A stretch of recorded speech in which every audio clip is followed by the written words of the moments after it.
तो सेना की अग्निपथ स्कीम को लेकर राजनीतिक पार्टियां जमकर रोटियां सेक रही हैं। अग्निवीरों की चिंता में सभी पार्टियों ने दिन रात एक कर दिया है। अग्निवीर 4 साल बाद रिटायर होने के बाद क्या करेंगे, इस पर कोई नेता उन्हें नौकरी के नए नए सुझाव दे रहा है तो कोई उनकी चिंता में सरकार को घेर रहा है। पक्ष और विपक्ष दोनों इस वक्त बयानों के पटाखे फोड़ रहे हैं।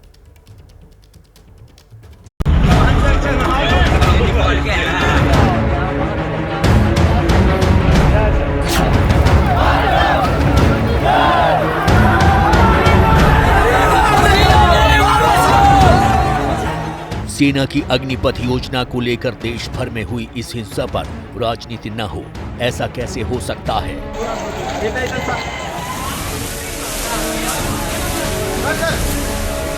उत्साही छात्रों को समझाने के लिए अब हर तरफ से कोशिश हो रही है कि इन छात्रों का गुस्सा शांत किया जाए और उन्हें अग्निपथ योजना की खूबियों के बारे में समझाया जाए।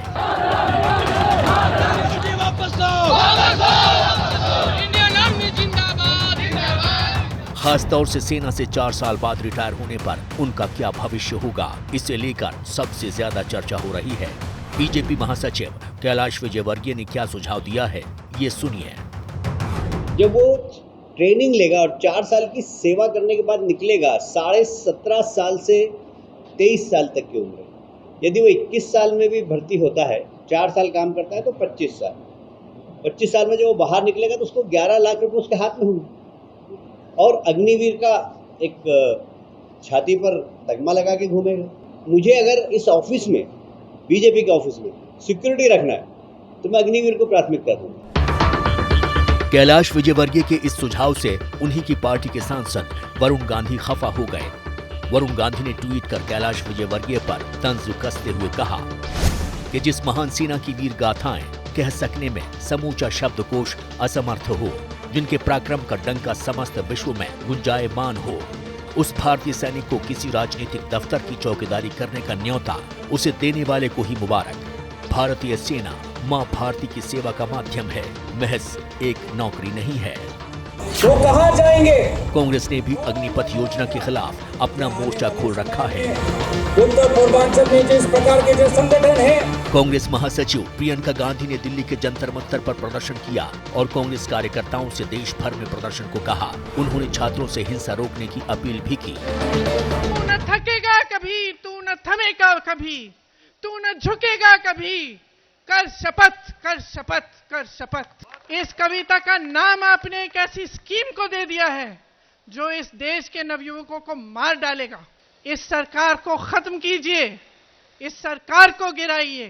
जो भी आप प्रदर्शन करें, आप शांतिपूर्वक करें, लेकिन आप रुके नहीं, आप थके नहीं। इस राष्ट्र नीति को कुछ लोग हजम नहीं कर पाते हैं, इस पर भी राजनीति करते हैं।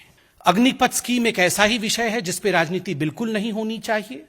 जंतर मंतर, सत्याग्रह इत्यादि के नाम पर आज हम राजनीति, कोरी राजनीति देख रहे हैं। अग्निवीरों का भविष्य कैसा होगा, इसे लेकर सरकार की तरफ से भी बयानबाजी हो रही है। केंद्रीय मंत्री जी किशन रेड्डी ने भी अग्निवीरों का 4 साल का कार्यकाल खत्म होने के बाद भविष्य के बारे में क्या कहा, सुनिए। వాళ్ళందరికీ స్కిల్లింగ్ నేర్పుతాము, వాళ్ళందరూ కూడా స్కిల్లింగ్ నేర్పి స్కిల్ ఇంట్రెస్ట్ లేని వాళ్ళు అంత పని చేయొచ్చు. దీంట్లో రకరకాలుగా ఉంటాయండి. ఇందులో మిలిటరీలో కూడా డ్రైవర్స్ వేరే ఉంటారు, ఎలక్ట్రీషియన్స్ వేరే ఉంటారు, అందులో బట్టలు ఉతికే వాళ్ళు వేరే ఉంటారు, లేకపోతే మరి మన हेयर कटिंग చేసే వాళ్ళు ఉంటారు. ఈ రకంగా వేల పోస్టులు ఉంటాయి. किशन रेड्डी के बयान पर शिवसेना सांसद प्रियंका चतुर्वेदी ने हमला बोला। प्रियंका चतुर्वेदी ने ट्वीट कर कहा कि सशस्त्र बल अब अग्निपथ भर्ती योजना के तहत देश के लिए स्किल्ड लेबर जैसे ड्राइवर, इलेक्ट्रीशियन आदि के लिए एक प्रशिक्षण मैदान होगा। एक नई उपलब्धि का पता चला। AIMIM सांसद असदुद्दीन ओवैसी उन नेताओं में से हैं जिन्होंने अग्निपथ योजना को लेकर लगातार मोर्चा खोला हुआ है। रांची में उन्होंने फिर पीएम मोदी पर हमला बोला। भारत की सुरक्षा से वो खिलवाड़ कर रहे हैं। खाली फौज में 1 लाख की वैकेंसी है और हम सिर्फ 45,000 लेने जा रहे हैं। 4 साल के लिए क्या सीखेगा कोई भी? फौज में, नेवी में, एयरफोर्स में कोई लड़के जाते हैं हमारे, तो वो एक ऑनरेबल प्रोफेशन है, देश के लिए कमिटमेंट होता है उनका। और वो तमाम चीज़ें बंद करके आप एक तमाशा कर रहे हैं। विपक्ष को बहुत जिम्मेदारी के साथ सारी बातें बोलनी चाहिए। गैर जिम्मेदाराना बयान और भड़काऊ बयान जो आ रहे हैं, ये अच्छी बात नहीं है। नेशनल प्रॉपर्टी हम सबकी है, उसके लिए हम लोग भी टैक्स देते हैं, आप लोग भी टैक्स देते हैं। एक अच्छी स्कीम आ रही है, सारे विभाग लेने को तैयार हैं। अग्निपथ योजना को लेकर हिंसा के बाद सरकार और सेना इसमें कई बदलाव कर रही है ताकि प्रदर्शनकारी छात्रों को शांत किया जा सके। कांग्रेस नेता सचिन पायलट ने इस बात पर भी सरकार को घेरा है। हमारी जो सेना का शौर्य बलिदान है वो सबसे ऊपर है और सेना का मनोबल कहीं कमजोर ना हो, नौजवानों का भविष्य अंधेरे में ना जाए। फौज में भर्ती होना लोगों का सपना है और ग्रामीण परिप्रेक्ष्य के जो लोग आते हैं, अधिकांश वो लोग फौज में भर्ती होते हैं। आज उनके रास्ते रोक दिए जाएं। अगर योजना में खूबियां हैं तो लगातार बदलाव क्यों कर रहे हैं? पॉलिसी अनाउंसमेंट करने के बाद 6 बदलाव कर चुके हैं। मैं अपने युवा साथियों से अपील करना चाहता हूं, ये अग्निपथ योजना ये क्रांतिकारी योजना है।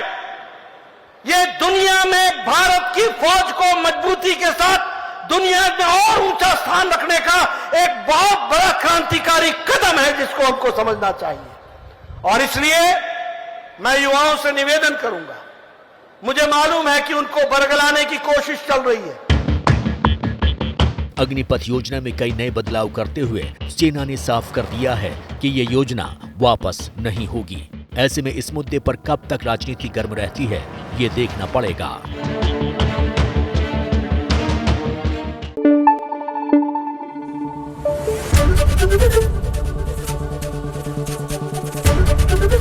एबीपी न्यूज आपको रखे आगे।